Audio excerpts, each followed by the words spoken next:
Колку пратеници во моментот брои парламентарното мнозинство? Во моментов парламентарното мнозинство брои 64 пратеници.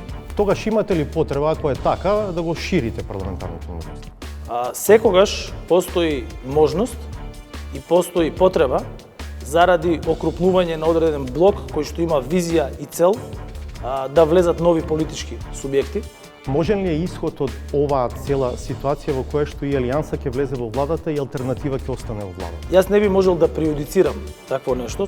Колку е стабилен и обединет СДСМ, особено по јавните наводи за тоа дека Заев подмовно се обидува да го урне Ковачевски и дека договарал со Мицковски набрзо избори по кои СДСМ и ВМРО, без дуи беше оригиналната идеја, ќе направат заедничка влада. Јас лично сметам дека тоа е непрактична, нефункционална и непринципиелна идеја.